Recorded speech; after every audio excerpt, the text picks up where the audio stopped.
Bismillahirrahmanirrahim. Assalamualaikum warahmatullahi wabarakatuh. Alhamdulillahilladzi arsala rasulahu bil huda wa dinil haqq liyudhhirahu 'alad dini kullih wa kafa billahi shahida. Asyhadu an la ilaha illallah wahdahu la syarika lah wa asyhadu anna Muhammadan 'abduhu wa rasuluh. Allahumma salli wa sallim wa barik ala Muhammadin wa ala alihi wa ashabihi ajma'in, amma ba'du. Hadirin sidang salat subuh yang berbahagia, setiap yang berumah tangga pasti ingin punya anak. Anak itu merupakan amanah sekaligus anugerah dari Allah Subhanahu wa ta'ala. Karena ia amanah, maka setiap amanah pasti akan dimintai pertanggungjawaban pada hari kiamat kelak. Rasulullah SAW telah menyatakan kullu mauludin yuladu 'alal fitrah. Setiap anak dilahirkan dalam keadaan fitrah, suci. Fa abawahu yuhawwidanihi au yunasiranihi au yumajjisanihi. Maka tanggung jawab orang tuanya lah anak itu dijadikan Yahudi, Nasrani atau Majusi. Maka ini akan dimintai pertanggungjawaban. Maka karena demikian, maka tanggung jawab kitalah mendidik anak. Siapa yang bertanggung jawab mendidik anak? Yang bertanggung jawab mendidik anak adalah orang tuanya. Dalam kesempatan ini saya ingin mengambil rumusan yang dikemukakan oleh Dr. Abdullah Nasih Ulwan dalam bukunya Tarbiyatul Aulad fil Islam. Ada 5 rumusan atau ada 5 cara atau metode mendidik anak.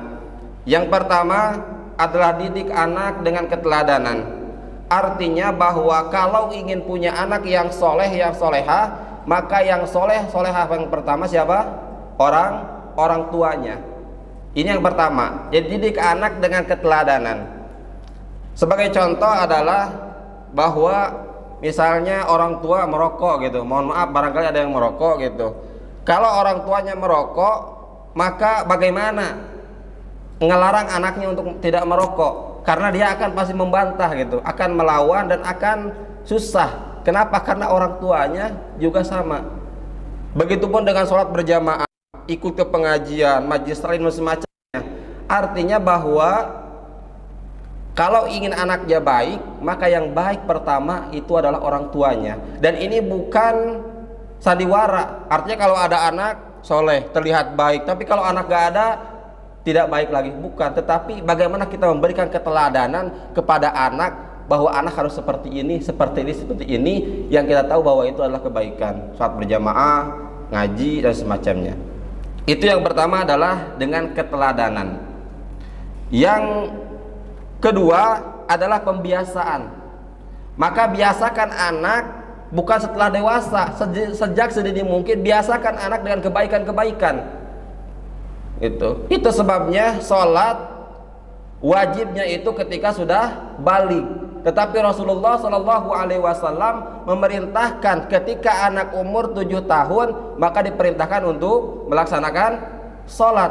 Dan kata Rasulullah, pukullah anak ketika usia 10 tahun tidak mau melaksanakan sholat. Pukul dalam arti di sini memberikan sanksi, artinya penekanan supaya anak sholat. Artinya biasakan anak untuk melakukan kebaikan-kebaikan sejak sedini mungkin. Itu. Sholat berjamaah gitu aja.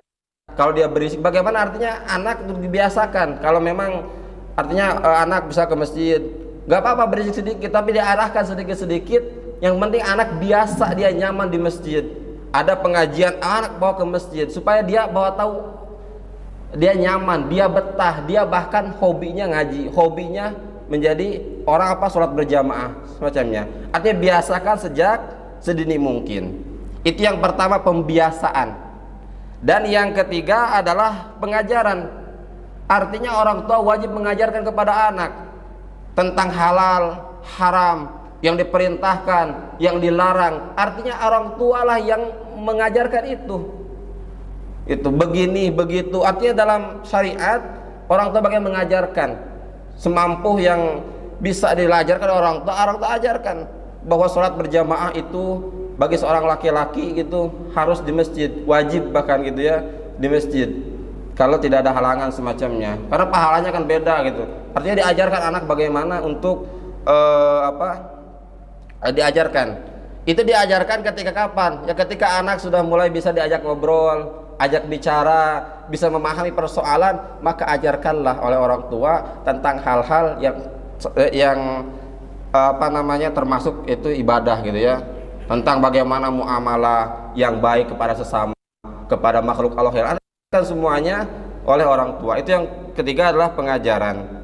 Dan yang keempat adalah pengawasan dan nasihat. Setelah kita memberikan keteladanan, kemudian kita juga membiasakan anak dengan kebaikan-kebaikan, kemudian mengajarkan, awas, biarkan anak berjalan atau tidak ada pengawasan dari orang tua, awasi.